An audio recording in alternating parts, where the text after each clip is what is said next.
شرور أنفسنا ومن سيئات أعمالنا من يهده الله فلا مضل له ومن يضلله فلا هادي له ونشهد أن لا إله إلا الله وحده لا شريك له ونشهد أن سيدنا سندنا حبيبنا إمامنا مولانا محمدا عبده ورسوله قال الله تبارك وتعالى فأعوذ بالله من الشيطان الرجيم بسم الله الرحمن الرحيم وأما من خاف مقام ربه ونهى النفس عن الهوى فإن الجنة هي المأوى صدق الله العظيم وصدق رسوله النبي الكريم ونحن على ذلك لمن الشاهدين والشاكرين والحمد لله رب العالمين. تمام قسم کی حمد و ثنا کبریائی اور بڑائی اس خالق ارض و سما کے لیے لائق و زیبا ہے جو رب العالمین ہے، جو کل عالم کے پالنہار ہے. بیشبہ درود و سلام اس ذات مقدسہ مبارکہ پر جو ساری دنیا کی انسانیت کے لیے ہادی، رہنما اور رہبر بنا کر کے بھیجے گئے. سب سے پہلے آقا نامدار جناب محمد الرسول اللہ صلی اللہ علیہ وسلم کی خدمت اقدس میں درود پاک کا ہدیہ و نذرانہ پیش فرمائیں. اللہم صلی علی سیدنا محمد فی اول کلامنا وصلی علی سیدنا محمد فی اوسط کلامنا وصلی علی سیدنا محمد فی آخر کلامنا وبارک علی سیدنا مولانا محمد وازواجہ وذریاتہ وبارک وسلم تسلیما کثیرا کثیرا.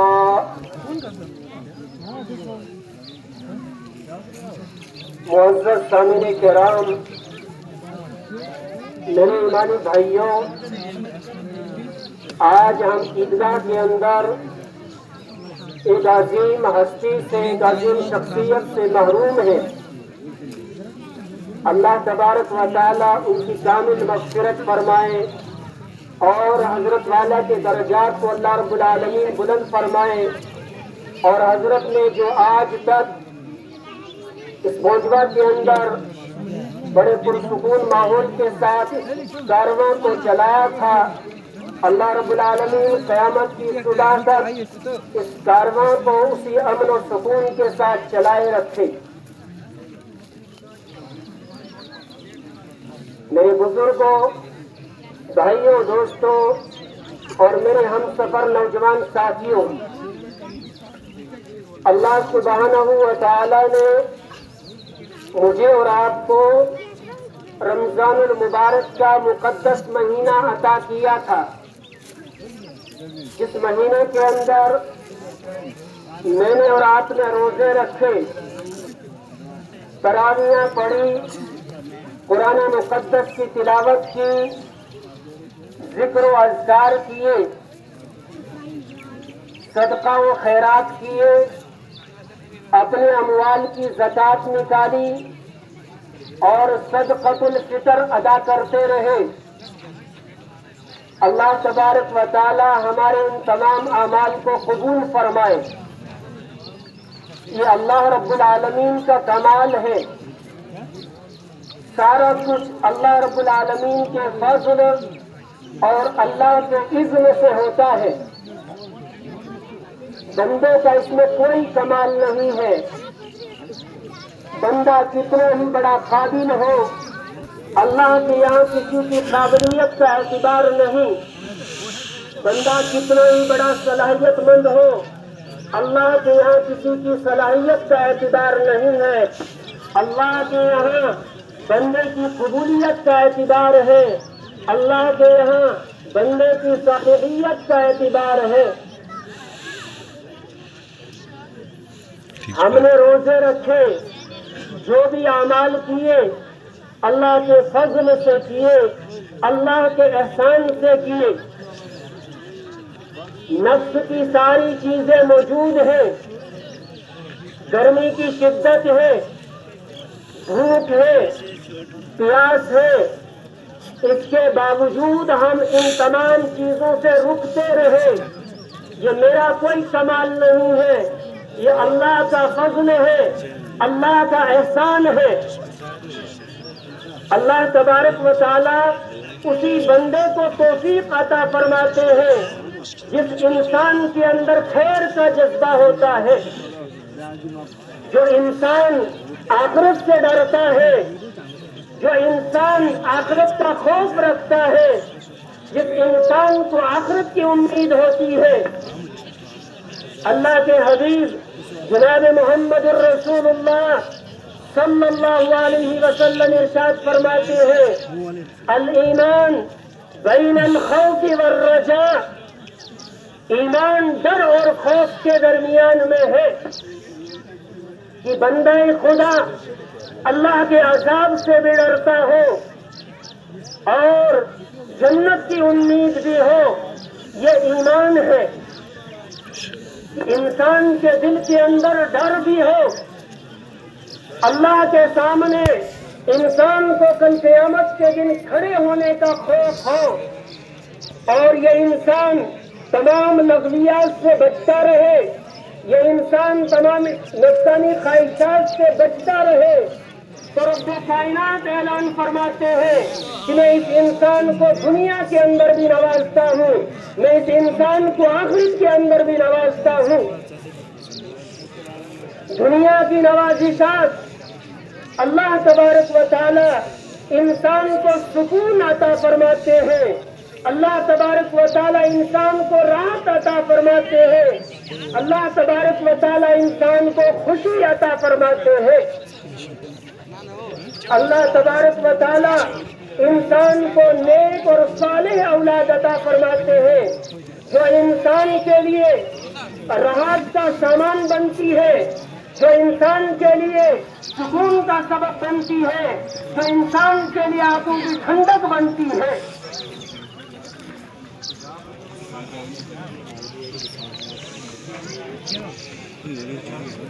آج میں اور آپ عیدگاہ کے اندر کچھ عبادات کر کے آئے ہیں، رمضان کے مکمل روزے رکھ کر کے آئے ہیں، اور آج جب میں اور آپ اپنے اس عیدگاہ سے لوٹیں گے کیوم ولدت امہ، ایسا پاک و صاف ہو کر کے لوٹیں گے جیسا کہ ماں نے ابھی بچہ پیدا کیا ہے، ماں کے پیٹ سے ابھی بچہ پیدا ہوا ہے، بالکل پاک اور صاف ہو کر کے میں اور آپ آج عیدگاہ سے واپس لوٹیں گے۔ اور اللہ رب العالمین اللہ سبحانہ و تعالی اس انسان کو دوسرا انعام فرمائیں گے، دوسرا اعزاز آخرت کے اندر فرمائیں گے۔ رب کائنات فرماتے ہیں جو انسان رب کے سامنے کھڑے ہونے سے ڈرا، فرمایا وَأَمَّا مَنْ خَافَ مَقَامَ رَبِّهِ وَنَهَى النَّفْسَ عَنِ الْهَوَىٰ فَإِنَّ الْجَنَّةَ هِيَ الْمَأْوَىٰ۔ نفس نے چاہا، شدت کی گرمی ہے، پانی موجود ہے،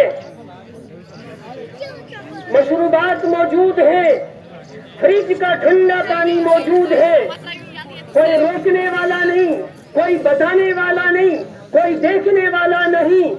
انسان ٹھنڈی بوتل فریج سے نکالتا ہے اور پینے کا ارادہ کرتا ہے، اس کے دل و دماغ کے اندر بات آتی ہے، اور انسان تیرا رب تجھے دیکھ رہا ہے، بظاہر اگر کوئی دیکھنے والا نہیں، بظاہر اگر کوئی بتانے والا نہیں، بظاہر کوئی تجھے سننے اور سنانے والا نہیں، لیکن رب کائنات تجھے دیکھ رہے ہیں۔ یہ انسان اس بوتل کو وہیں چھوڑ دیتا ہے، اس پانی کو چھوڑ دیتا ہے، اس پانی پینے سے باز رہ جاتا ہے۔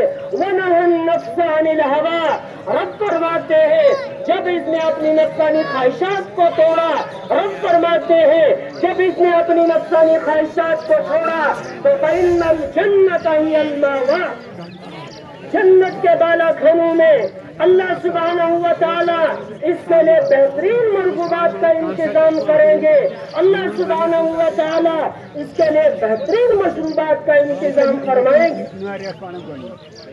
لیکن رب کائنات مجھے اور آپ کو متوجہ کر رہے ہیں، اور میرے بندے تو دنیا کے اندر چلا گیا، تو دنیا کے اندر جانے کے بعد دنیا کی چیزوں میں مصروف مت ہونا، دنیا کی مشغولیات میں مشغول مت ہونا۔ یا ایھا الانسان ما غرک بربک الکریم، اے انسان کہیں دنیا کی لہو لعب تجھے دھوکے میں نہ ڈال دے، تجھے اپنے رب سے غافل نہ کر دے۔ وہ رب الذی خلقک فسواک فعدلک، جس رب نے تجھے حسین و جمیل بنایا، جس رب نے تجھے اچھے ڈھانچے کے اندر ڈالا ہے۔ بِأَيِّ صُورَةٍ مَا شَاءَ رَكَّبَكَ كَلَّا بَلْ تُكَذِّبُونَ بِالدِّينِ وَإِنَّ عَلَيْكُمْ لَحَافِظِينَ کِرَامًا کاتبین۔ اور میرے بندے جو کچھ تو کر رہا ہے تنہائی کے اندر کر رہا ہے، تنہائی میں سوچ رہا ہے، رب کائنات نے تیرے اوپر نگراں متعین کیے ہیں، کرامن کاتبین یعلمون ما تفعلون۔ جو کچھ تو کر رہا ہے وہ سارا کچھ نوٹ ہو رہا ہے، وہ سارا کچھ تیرے نامہ اعمال میں درج ہو رہا ہے۔ رب کائنات فرماتے ہیں دنیا کے اندر انسان دو طرح کے ہیں، ایک ابرار اور ایک فجار۔ ابرار نیک لوگ، فجار بد لوگ۔ اور ابرار کے بارے میں اللہ رب العالمین فرماتے ہیں ان الابرار لفی نعیم، یہ ابرار لوگ، یہ نیک لوگ اللہ کے باغات کے اندر ہوں گے۔ بھائیوں، میرے ایمانی بھائیوں، ہم روزے رکھ کر کے آئے، تلاوتیں کر کے آئے، تنہائیوں میں ذکر کر کے آئے، کئی قرآن پاک کا اختتام کر کے آئے۔ یقیناً آج میں اور آپ اللہ کے یہاں ابرار لوگوں کے اندر ہے، نیک لوگوں کے اندر ہے۔ اور باری تعالیٰ فرماتے ہیں اے ابرار لوگوں ان الابرار یشربون من کاس کان مزاجها کافورا۔ بہرحال کچھ باتیں مجھے اور عرض کرنی تھی، وقت ختم ہوا چاہتا ہے۔ جو کچھ کہا گیا اللہ پاک کہنے سننے سے زیادہ عمل کی توفیق نصیب فرمائے۔ وآخر دعوانا ان الحمد للہ رب العالمین۔ جزاک اللہ خیر و احسن الجزا۔ تمام نوجوانوں سے گزارش کی جاتی ہے کہ جو عیدگاہ کے آس پاس بیٹھے ہوئے ہیں، یہ اب تیسری مرتبہ اعلان کیا جا رہا ہے کہ وہ عیدگاہ کی زینت بنے، اور شور و غل سے اجتناب کیا جائے۔ بسم اللہ الرحمن الرحیم۔ مجھے ایک دو باتیں عرض کرنی ہیں جن کو میں بہت مختصر انداز میں آپ کے سامنے بیان کروں گا۔ سب سے پہلی بات یہ ہے کہ جو ہم صدقہ فطر ادا کرتے ہیں اس کا کیا مقصد ہے؟ اس کے دو مقصد ہیں۔ ایک مقصد تو یہ ہے کہ یہ بہت ضروری مسئلہ ہے، اس کا ایک مقصد تو یہ ہے کہ جو ہمیں روزوں میں کمی کوتاہی ہوئی، کبھی ہم نے غیبت بھی کی، کبھی ریا بھی رہا، اور بھی بہت ساری خرابیاں، ایک تو ان کی تلافی ہو جائے۔ صدقہ فطر کا ایک مقصد یہ ہے کہ ایک ان کی کیا ہو جائے، تلافی ہو جائے۔ دوسرا مقصد یہ ہے کہ غریب اور مساکینین کی مدد کی جائے، غریب غربا کی مدد کی جائے۔ اور حدیث پاک کے اندر ہے، عمر بن شعیب عن ابیہ عن جدہ کی روایت سے ترمذی کے اندر ہے کہ اس میں صدقہ فطر جو ہم ادا کرتے ہیں عام طور پر یہاں 70 روپے کے اعتبار سے ہر ایک صدقہ فطر ادا کرتا ہے عام طور پر۔ مجھے آپ ایک بات بتائیں کہ صدقہ فطر کا جو مقصد ہے وہ کیا ہے؟ غریبوں کی مدد کرنا۔ اب اگر ہم دیکھیں صدقہ فطر پورے سال میں ایک مرتبہ ادا کرنا ہوتا ہے، اور 70 روپے میں ایک غریب کی کیا مدد ہو سکتی ہے؟ چینی 70 روپے کے جی ہے، 70 روپے میں ایک غریب کی کیا مدد ہو سکتی ہے؟ چاول 50 روپے کلو ہے۔ 70 روپے میں ایک غریب کی کیا مدد ہو سکتی ہے؟ صحیح جو محتاج ہے وہ کیا عید منا سکتا ہے ہمارے 70 روپے کے ذریعے؟ مگر کیا مدد کی؟ سوچو وہ اس دور کی بات ہو رہی تھی، اب یہ دور الگ ہے نا۔ 4-5 چیزوں کا ذکر آتا ہے جن سے صدقہ فطر ادا کیا جا سکتا ہے۔ کھجور، کشمش، جو گندم اور آٹا، یہ تمام چیزیں ہیں جن کا ذکر خود حدیث پاک کے اندر موجود ہے. لیکن ہم کیا کرتے ہیں جو سب سے ادنا قیمت ہے. مثال کے طور پر آٹا کو لے لیجیے, جس طرح یہاں ادا کیا جاتا ہے تو 70 روپے بنتے ہیں, اور ہر فرد 70 روپے کے اعتبار سے ہی صدقہ فطر ادا کرتے ہیں. لیکن جو امپلائز ہے, ملازمین ہے, اور جن کی تنخواہیں زیادہ ہیں, کاروبار ہیں, وہ بھی اسی اعتبار سے کیا کرتے ہیں, صدقہ فطر ادا کرتے ہیں. جبکہ ان کے لیے شریعت نے ترغیب دی ہے کہ وہ کشمش کے ذریعے سے صدقہ فطر ادا کرے, وہ کھجور کے ذریعے سے صدقہ فطر ادا کرے. جس کھجور کی قیمت صدقہ فطر کی ابھی تقریباً 1100-1200 کے قریب بنتی ہے, اور 1100-1200 میں تقریباً ایک غریب کا گزارا تو کم سے کم تو ہوگا نا. بات سمجھ میں آ رہی ہے سب کو, کم سے کم ایک غریب کا گزارا تو ہوگا. لیکن اگر ہم اس ایک ہی چیز کو پکڑ کے رکھیں گے 70 روپے میں, تو آپ غور کیجیے ہمارے جیب میں 70 روپے ہوتے ہیں تو ہم اس سے کیا خریدتے ہیں, اور ایک غریب کیا خرید سکتا ہے. ایک تو اس بات پہ مکمل یہ ہونا چاہیے, عمل ہونا چاہیے. میں یہ نہیں کہہ رہا ہوں کہ صدقہ فطر جو ادا کر رہے ہیں ان کا ادا نہیں ہوگا, ادا تو ہر کسی کا ہوگا. لیکن ترغیب اس لیے ہے کہ جو مالدار ہے, جن کا کاروبار ہے, وہ کشمش کے ذریعے سے, کھجور کے ذریعے سے صدقہ فطر ادا کرے. دوسری بات یہ ہے کہ اس علاقے کی انقلاب یافتی شخصیت استاد العلماء حضرت مولانا محمد شفیع صاحب کو ہم آج اپنے درمیان نہیں پا رہے.